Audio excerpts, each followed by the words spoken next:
Hello everyone. Differential आज lecture है और ये लेक्चर छोटा ही रहेगा क्योंकि इसमें मुझे सिर्फ 2 ही क्वेश्चन डिस्कशन करने हैं। Formation of partial differential equation आज का टॉपिक रहेगा और इसमें मुझे 2 ही क्वेश्चन बताने हैं और दोनों क्वेश्चन इम्पोर्टेंट है, इसलिए मैं यहाँ पर इन्हें ले गई।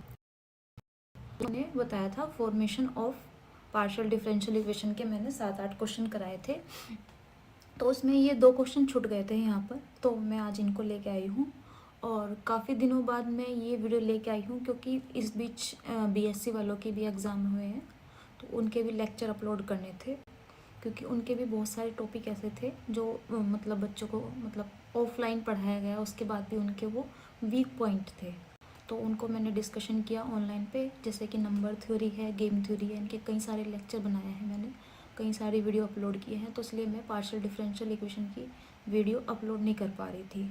तो अब यहाँ पर क्वेश्चन पे बात करते हैं। क्वेश्चन है पहला, फर्स्ट क्वेश्चन है यहाँ पर x² upon a² plus y² upon b² plus z² upon c² equal to 1। ये क्वेश्चन है और क्वेश्चन बहुत इम्पोर्टेंट है, इसलिए मैंने इसको डिस्कशन किया है। यहाँ पर देखिए कांस्टेंट कितने हैं, यहाँ पर कांस्टेंट 3 है। जो कांस्टेंट है, नंबर ऑफ कांस्टेंट को हम डिनोट करते हैं। लास्ट वीडियो में मैंने बताया था कि जो नंबर ऑफ कांस्टेंट है उसको CN से डिनोट करते हैं और जो इंडिपेंडेंट वेरिएबल है उनको IN से डिनोट करते हैं। क्लियर। अब यहाँ पे हमें इंडिपेंडेंट वेरिएबल कैसे पता चलेगा? जो Z होता है, Z का हम डिफ्रेंशिएट करते हैं x और y के रिस्पेक्ट में, तो जिसका डिफ्रेंशिएट करते हैं उसको बोलते हैं डिपेंडेंट वेरिएबल और जिसके रिस्पेक्ट में डिफ्रेंशिएट होता है उसको बोलते हैं इंडिपेंडेंट वेरिएबल। जैसे यहाँ पे डिफ्रेंशिएट किसके रिस्पेक्ट में होगा? x और y के रिस्पेक्ट में, तो जो x और y है वो यहाँ पर क्या है? इंडिपेंडेंट वेरिएबल, वो किसी पे भी डिपेंड नहीं है। z किस पे डिपेंड है? यहाँ पर x और y पर, इसलिए x को क्या कहेंगे, सॉरी z को क्या कहेंगे? Dependent variable. ये डिपेंडेंट की स्पेलिंग x और y इंडिपेंडेंट वेरिएबल है। तो यहाँ इस क्वेश्चन में जो CN है ना, मतलब नंबर ऑफ कांस्टेंट, वो कितने हैं? 3 है और जो इंडिपेंडेंट वेरिएबल है वो कितने हैं? 2। तो अगर CN की वैल्यू IN की वैल्यू से ग्रेटर हो तब क्या होता है? नंबर ऑफ जो आपकी पार्शियल डिफरेंशियल इक्वेशन बनेगी उसका जो ऑर्डर होगा वो 1 से ज़्यादा होगा। Clear. Order of partial differential equation greater than 1। ठीक है, मतलब पार्शियल डिफरेंशियल जो इक्वेशन आएगी आपकी उसका ऑर्डर 1 से ज़्यादा होगा, मतलब 2 होगा या तो, या फिर 2 से ज़्यादा होगा। तो मतलब उसमें P और Q तो आ भी सकता है और नहीं भी, लेकिन R या S या T ये ज़रूर आएंगे क्योंकि ये R S T क्या होते हैं? सेकेंड ऑर्डर के होते हैं ना। R का मतलब क्या होता है? Del square Z upon del x²।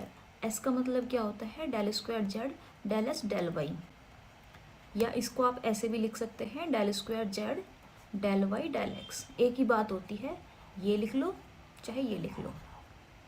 ठीक है, इसकी ब्राइटनेस थोड़ी कम हो रही है अब। ठीक है, T को क्या बोलते हैं? T को बोलते हैं Z का 2 बार डिफरेंशिएट Y के रिस्पेक्ट में। तो अगर आपकी जो पार्शियल डिफरेंशियल इक्वेशन आएगी उसमें ये 3 चीज़ आ रही हैं, तो इसका मतलब क्या है कि पार्शियल डिफरेंशियल इक्वेशन आपकी सेकंड ऑर्डर की है। क्लियर।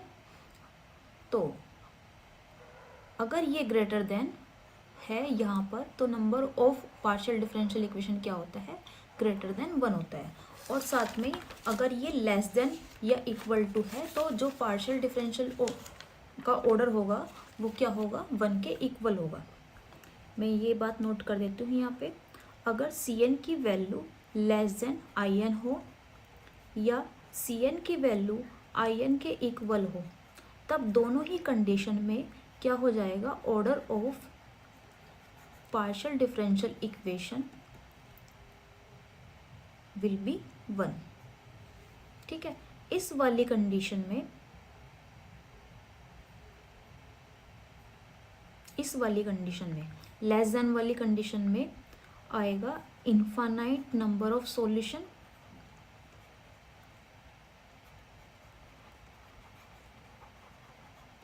और इस वाली कंडीशन में भी क्या आएगा, infinite number of solution. Infinite का मतलब ये नहीं है कि 2 भी आ सकते हैं, 2 से ज़्यादा भी आ सकते हैं, है ना, 3 भी आ सकते हैं, मतलब रहेंगे 1 से ज़्यादा ही। इनफाइनाइट नंबर ऑफ सॉल्यूशन, और इस वाली कंडीशन में भी इनफाइनाइट नंबर ऑफ सॉल्यूशन, और अगर इक्वल टू आ रहा है तो तब कितने सॉल्यूशन आएंगे, यूनिक सॉल्यूशन। तो मतलब कहने का क्या मतलब हो गया कि अगर Cn और In की वैल्यू इक्वल आ रही है तो यूनिक सॉल्यूशन आएगा, और अगर Cn और In की वैल्यू इक्वल नहीं आ रही है तो यूनिक सॉल्यूशन नहीं आएगा। सॉल्यूशन जो आएगा वो 2 या 2 से ज़्यादा आएगा, 2 और मोर। क्लियर? ये बात नोट कर लीजिए, मैं इसको फिर रफ कर रही हूँ क्योंकि हमें क्वेश्चन भी सॉल्व करना है यहाँ पर। या क्वेश्चन नीचे कर लेते हैं, अब क्वेश्चन स्टार्ट करते हैं।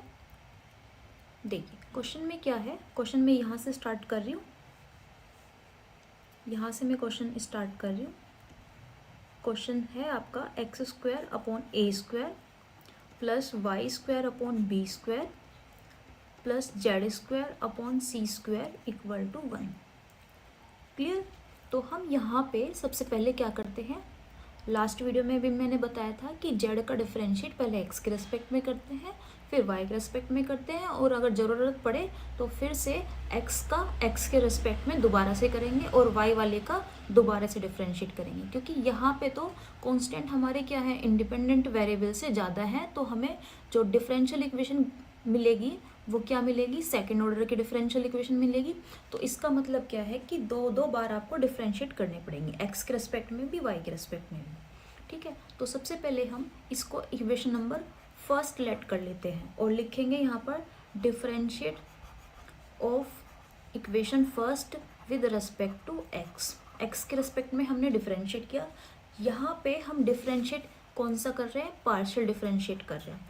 जब हम पार्शियल डिफरेंशियल करते हैं x के रेस्पेक्ट में तो जो y है वो एज ए कांस्टेंट रहता है, तो यहाँ पे हम x² का डिफरेंशिएट करेंगे तो वो क्या रहेगा, 2x, और a² कांस्टेंट है तो ये सेम रहेगा।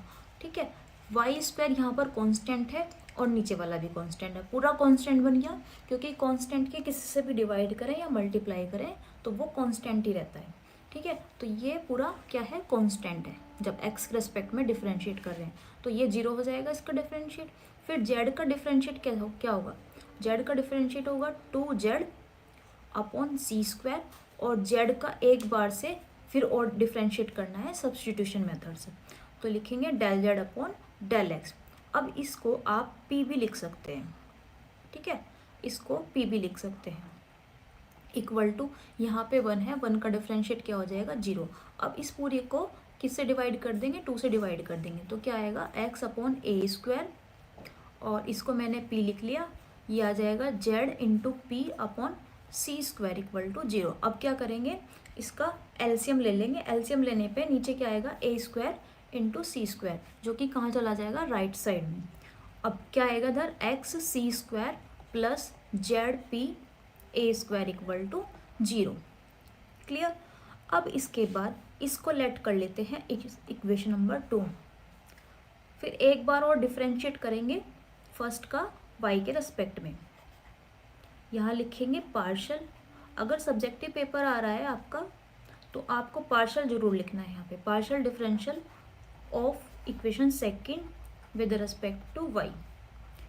ठीक है, अगर हम पार्शियल नहीं लिखेंगे उसका मतलब क्या हो जाएगा कि सिर्फ डिफरेंशियल हो जाएगा, और वो डिफरेंशियल ऑर्डिनरी भी हो सकता है, ऑर्डिनरी हो सकता है तो उसका मतलब y के रेस्पेक्ट में भी डिफरेंशिएट होगा। ठीक है, मतलब y का भी होगा। तो फिर जब ऑर्डिनरी डिफरेंशिएट में ये होता है कि जो y है वो एज ए कांस्टेंट नहीं रहता, तो यहाँ पर पार्शियल लिखना ज़रूरी होता है। अब जैसे इसका किया हमने डिफरेंशिएट, जब x के रेस्पेक्ट में ही किया तो y कांस्टेंट था, अब y के रेस्पेक्ट में कर रहे हैं तो x वाला कांस्टेंट रहेगा, ये पूरा कांस्टेंट रहेगा। तो यहाँ पे y² का डिफरेंशिएट क्या हो जाएगा, 2y अपॉन b² प्लस यहाँ पे z का डिफरेंशिएट क्या हो जाएगा, 2z अपॉन सी स्क्वायर और जेड का सब्स्टिट्यूशन मेथड से फिर से डिफरेंशिएट करेंगे वाई के रिस्पेक्ट में, तो वो क्या होगा del z upon del y. इसको क्या लिख सकते हैं, इसको क्यू लिख सकते हैं। फिर से क्या करेंगे, इसको 2 से डिवाइड कर देंगे। जब 2 से डिवाइड करेंगे तो ये क्या आएगा, y upon b square plus z into q, ये क्यू हो गया ना, upon c square equal to 0। फिर से क्या किया हमने, एलसीएम ले लिया b square into c square, और वो एलसीएम जो है वो राइट साइड में चला जाएगा। तो यहाँ पे क्या आएगा, y into c square plus z q b square equal to 0। इसको इक्वेशन नंबर 3 लेट कर लेंगे। ठीक है, अब यहाँ पे एक बार और डिफ्रेंशिएट करना पड़ेगा सेकंड का एक्स के रेस्पेक्ट में, क्योंकि हमें आर चाहिए, है ना। और फिर जब हम सेकंड का फिर से डिफरेंशिएट करेंगे, है ना, तो क्योंकि पी का डिफरेंशिएट फिर से अगर वाई के रेस्पेक्ट में करूँ, देखो अगर मैं पी का डिफरेंशिएट फिर से करूँ एक्स के रेस्पेक्ट में, तो वो क्या हो जाएगा del p upon del x. और पी क्या होता है, पहले से ही पी होता है del z upon del x, तो वो क्या हो जाएगा del square z upon del x square. इसको क्या लिखते हैं, आर। तो अगर हम p का डिफरेंशिएट फिर से करते हैं x के रेस्पेक्ट में, तो वो होता है r। और p का डिफरेंशिएट फिर से अगर y के रेस्पेक्ट में करते हैं तो वो होता है s। या फिर q का डिफरेंशिएट फिर से x के रेस्पेक्ट में करते हैं तो वो भी s होता है। फिर अगर q का डिफरेंशिएट y के रेस्पेक्ट में करते हैं तो q का मतलब क्या होता है, q का मतलब होता है del z upon del y. तो वो क्या हो जाएगा del square z upon del y square, और इसको क्या लिखते हैं t। तो आपको ये चीज़ याद रखनी है कि p का डिफरेंशिएट हम x के रेस्पेक्ट में करते हैं तो वो r रहेगा, और p का डिफरेंशिएट y के रेस्पेक्ट में करते हैं तो, या फिर q का डिफरेंशिएट x के रेस्पेक्ट में करते हैं वो s होगा, और q का डिफरेंशिएट y के रेस्पेक्ट में करते हैं तो वो t होगा। क्लियर। तो मैंने ये रफली समझाया, मुझको इसको एक साइड में समझाना था, आप नोट कर लीजिए इसको, वीडियो को बैक करके नोट कर लेना, और आगे से ध्यान रखना कि मुझे ये बार बार बताना ना पड़े। और आप मेरी वीडियो पर अगर कंटिन्यू रहेंगे तो ज़्यादा अच्छा रहेगा। कुछ वीडियो कहीं से देख ली, कुछ वीडियो कहीं से देख ली, तो वो आपको समझ में नहीं आएगा, क्योंकि एक चीज़ जो मैं एक बार बता चुकी हूँ तो वो नेक्स्ट क्वेश्चन में बताना पॉसिबल हो भी सकता है और नहीं भी हो सकता है। तो यहाँ पर देखिए इक्वेशन नंबर जो सेकंड है, इसका डिफरेंशिएट फिर से करेंगे एक्स के रेस्पेक्ट में। तो जब एक्स के रेस्पेक्ट में करेंगे तो यहाँ पर सी स्क्वायर कॉन्स्टेंट है, सी स्क्वायर रहेगा, और एक्स का डिफरेंशिएट क्या हो जाएगा 1। यहाँ पे लिखेंगे differentiate with respect to x, और यहाँ पे मैंने 3a स्क्वायर कॉन्स्टेंट ले लिया, और फिर से p का डिफरेंशिएट किया। यहाँ पे z भी तो आएगा ना, अच्छा ये z है, एक मिनट, ये z है, मुझे 3 लग रहा है। तो यहाँ पे a स्क्वायर कॉन्स्टेंट है, a स्क्वायर लिख लिया मैंने बाहर, और अंदर जो z और p है इसको फर्स्ट सेकंड लेट करेंगे, क्योंकि जो यहाँ पे डिफरेंशिएट हो रहा है वो देखो z के अंदर भी x है ना, और p के अंदर भी x है, तो हमें फर्स्ट सेकंड दोनों मान के चलना पड़ेगा। तो पहले वाला फर्स्ट एज इट इज रखेंगे, और p का डिफरेंशिएट मैंने बताया अभी, p का डिफरेंशिएट जब x के रेस्पेक्ट में करते हैं तो वो हो जाता है r। ठीक है, फिर यहाँ पे p रहेगा एज इट इज, और जब z का डिफरेंशिएट करेंगे x के रेस्पेक्ट में तो वो क्या हो जाएगा, वो हो जाएगा p। तो यहाँ एक p पहले से था और एक p और हो जाएगा, तो वो p स्क्वायर हो जाएगा। Clear, equal to 0। इसको लेट कर लो इक्वेशन नंबर 4, और फिर से हम इक्वेशन नंबर सेकंड का डिफरेंशिएट कर देंगे y के रेस्पेक्ट में, differentiate with respect to y। ठीक है, इस बार जब y के रेस्पेक्ट में कर रहे हैं, यहाँ पे पार्शियल और लिख लेना, partial differentiate, partial differentiate.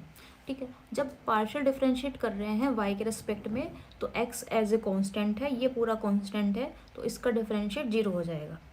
Clear, और इसका डिफरेंशिएट करेंगे, यहाँ पे जो z है, देखो जो z है वो x और y दोनों का फंक्शन है, तो जब हम जेड का डिफरेंशिएट करेंगे वाई के रेस्पेक्ट में तो फर्स्ट सेकंड मान के ही करेंगे ना, क्योंकि पी के अंदर भी क्या है, पी का भी डिफरेंशिएट होना है वाई के रेस्पेक्ट में और जेड का भी। तो हमने क्या किया, ये तो इसका डिफरेंशिएट 0 हो गया और जो ए स्क्वायर था वो एज ए कॉन्स्टेंट रहा। फिर फर्स्ट सेकंड मान के करेंगे तो जेड जो है वो फर्स्ट रहेगा और पी का डिफरेंशिएट अभी मैंने बताया था आपको, पी का डिफरेंशिएट जब हम वाई के रेस्पेक्ट में करते हैं तो वो होगा एस प्लस, फिर पी रहेगा एज इट इज़ और जेड का डिफरेंशिएट जब वाई के रेस्पेक्ट में करेंगे, जेड का डिफरेंशिएट जब वाई के रेस्पेक्ट में करेंगे तो वो क्या हो जाएगा क्यू। तो ये हो जाएगा क्यू इक्वल टू 0। तो यहाँ पे हमें एक इक्वेशन मिल रही है क्या, Z S plus P Q. देखो ये एक डिफरेंशियल इक्वेशन मिल रही है, ए स्क्वायर को दूसरी साइड पहुँचा दें तो यहाँ क्या रहेगा, Z into S plus P Q. S क्या है यहाँ पर, एस है अगर ऑप्शन में आ जाए इस तरह से भी आ सकता है ऑप्शन में। जो एस है वो del square z del x del y है, या वाई पहले लिख सकते हैं एक्स बाद में लिख सकते हैं, दोनों इक्वल ही होते हैं। ठीक है, ये क्या होता है del z upon del x into del z upon del y. Clear, एक इक्वेशन तो ये आ गई, ये ऐसे भी लिख सकते हैं और ऐसे भी लिख सकते हैं। फिर जो इक्वेशन नंबर 3 है इसका डिफरेंशिएट करेंगे y के रेस्पेक्ट में।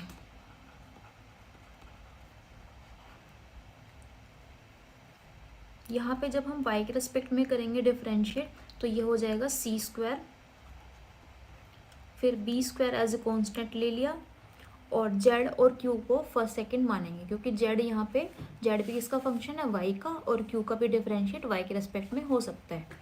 ठीक है, तो क्या होगा, जेड रहेगा first as it is, q का डिफरेंशिएट क्या हो जाएगा वाई के रेस्पेक्ट में टी हो जाएगा, मैंने अभी बताया था आपको, प्लस फिर क्या करेंगे, क्यू रहेगा एज इट इज और जेड का डिफरेंशिएट वाई के रेस्पेक्ट में क्या होता है क्यू, तो ये हो जाएगा क्यू स्क्वायर इक्वल टू 0। ठीक है, तो अब ये वाली इक्वेशन 4 हो गई थी, ये वाली इक्वेशन को लेट कर लो 5। ठीक है, तो अगर हम क्या करेंगे, 4 और 5 को माइनस करें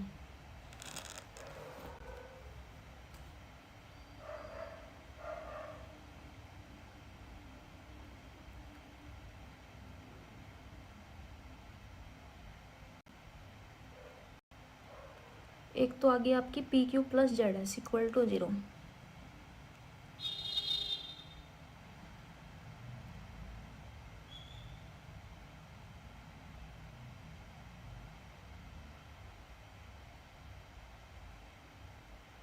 हाँ, अब जो इक्वेशन नंबर 3 है इसका डिफरेंशिएट फिर से एक्स के रेस्पेक्ट में करेंगे, डिफरेंशिएट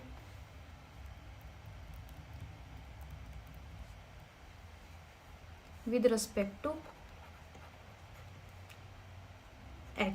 एक्स के रिस्पेक्ट में इसका डिफरेंशिएट फिर से करेंगे। जब एक्स के रिस्पेक्ट में डिफरेंशिएट करेंगे तो जो वाई है वो एज ए कांस्टेंट रहेगा, ये पूरा 0 हो जाएगा इसका differentiate, plus b square as a constant रहेगा और इसका डिफरेंशिएट फर्स्ट सेकंड मान के करेंगे, z first as it is रहेगा और सेकंड का डिफरेंशिएट क्या हो जाएगा, क्यू का डिफरेंशिएट एक्स के रिस्पेक्ट में क्या होता है del q upon del s, क्या बोलते हैं इसको एस। ठीक है, प्लस फिर सेकंड वाला एज इट इज रहेगा क्यू और जेड का डिफरेंशिएट एक्स के रिस्पेक्ट में क्या हो जाएगा पी। तो यहाँ पे एक डिफरेंशियल इक्वेशन और मिली है आपको। ठीक है, दूसरा आंसर ये आ गया, आंसर सेकंड ये आ गया। और भी मिल सकती है, देखिए कैसे,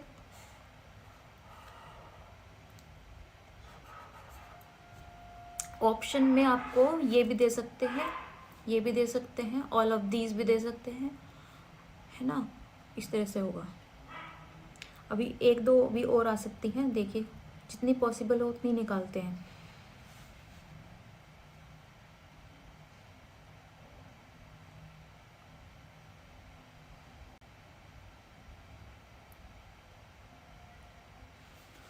वाई के रिस्पेक्ट में किया इसका डिफरेंशिएट,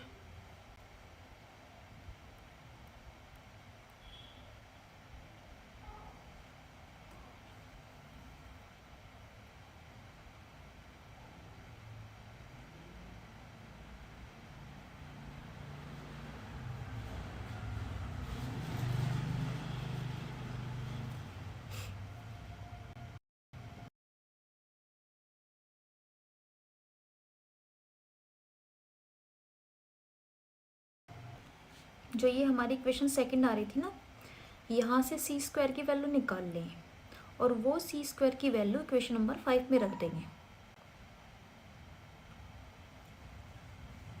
देखो, जब हम इक्वेशन नंबर सेकंड से सी की वैल्यू निकालेंगे तो वो सी की वैल्यू किसकी फॉर्म में आएगी, ए की फॉर्म में। और ए हमें यहाँ दिखाई नहीं दे रहा, यहाँ पे हमें बी दिख रहा है। तो हम जो सी स्क्वायर की वैल्यू है वो सेकंड से नहीं निकालेंगे, वो हम निकालेंगे थर्ड वाली से।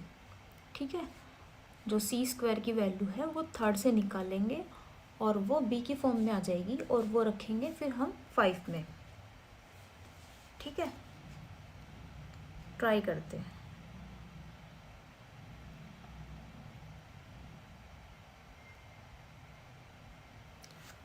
देखो, सी की वैल्यू क्या आ जाएगी, यहाँ से सी स्क्वायर की वैल्यू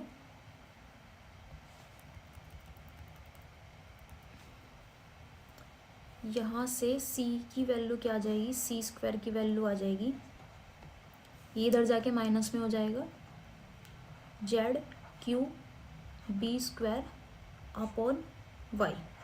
ठीक है, अब ये वैल्यू यहाँ पे रख दो 5th में।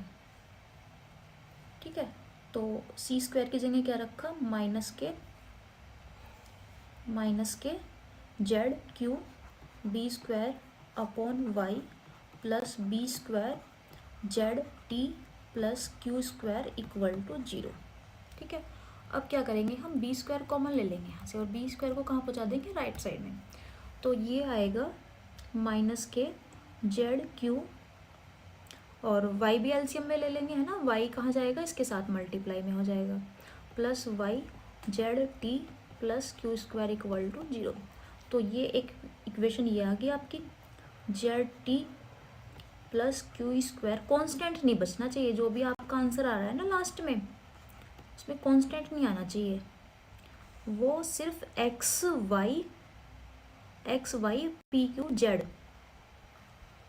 जेड और आर एस टी इनमें ही आ सकती है। जो आपका लास्ट में आंसर आएगा वो किस में आएगा, P Q R s T. तो डेल ना सारे, और एक्स वाई और जेड इनमें आएगा, कॉन्स्टेंट नहीं आएगा। थर्ड आंसर ये आ गया यहाँ पे। ठीक है, थर्ड आंसर ये आ गया।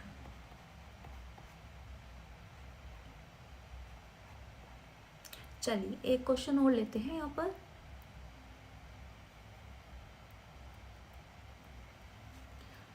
क्वेश्चन है, और मैं थोड़ा धीरे धीरे इसलिए बोल रही हूँ क्योंकि रात का जो टाइम है और सो रहे हैं फैमिली में सब लोग,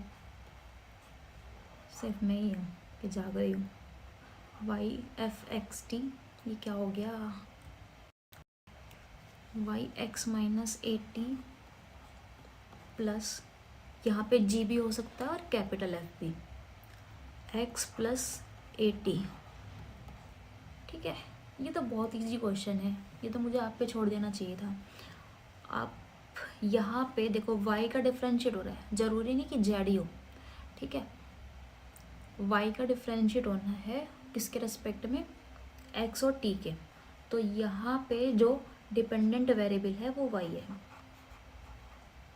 जो छोटे छोटे एग्ज़ाम होते हैं ना, छोटे का मतलब IIT जैम, वैसे तो IIT जैम भी छोटा एग्ज़ाम नहीं है, लेकिन नेट के मुकाबले थोड़ा कम लेवल होता है उसका। तो उसमें ना कई बार ये पूछ लेते हैं कि मतलब जैसे MSQ में पूछ लेंगे, एकदम तो डायरेक्ट पूछने के नहीं, MSQ में पूछ लेंगे कि इनमें से कौन सा डिपेंडेंट वेरिएबल है या कौन सा इंडिपेंडेंट वेरिएबल है, ऐसे भी पूछ लेते हैं। तो यहाँ पे y डिपेंडेंट वेरिएबल है, किस पर डिपेंड है, वो x और t पर। तो x और t क्या है यहाँ पर, इंडिपेंडेंट वेरिएबल, जिसके रेस्पेक्ट में डिफरेंशिएट करते हैं उसको बोलते हैं इंडिपेंडेंट वेरिएबल। क्लियर। अब हमें y का डिफरेंशिएट करना है, पहले x के रेस्पेक्ट में और फिर t के रेस्पेक्ट में। तो पहले हम डिफरेंशिएट करेंगे पार्शियल, वही लिख लेना, partial differential with respect to x। मैं हर क्वेश्चन में नहीं लिखूंगी, dy अपॉन dx क्या आ जाएगा, f डैश, और यहाँ पे हमें क्या करना है, फंक्शन को एलिमिनेट करना है। लास्ट वीडियो में मैंने बताया था कि एक तो होता है कि वेरिएबल को एलिमिनेट करना, वैसे वेरिएबल भी है यहाँ पर, कांस्टेंट भी है यहाँ पर। कांस्टेंट क्या है? ए। तो कांस्टेंट को भी एलिमिनेट करेंगे हम यहाँ पर, और फंक्शन को भी एलिमिनेट करेंगे। फंक्शन क्या है? एक तो स्मॉल एफ है और एक कैपिटल एफ है। कैपिटल एफ की जगह आपको जी भी दे सकते हैं, एच भी दे सकते हैं, या फिर फाई और साई भी दे सकते हैं। ठीक है, तो आप समझ जाना यहाँ पे भी जो भी होगा वो एक तरह से फंक्शन ही है।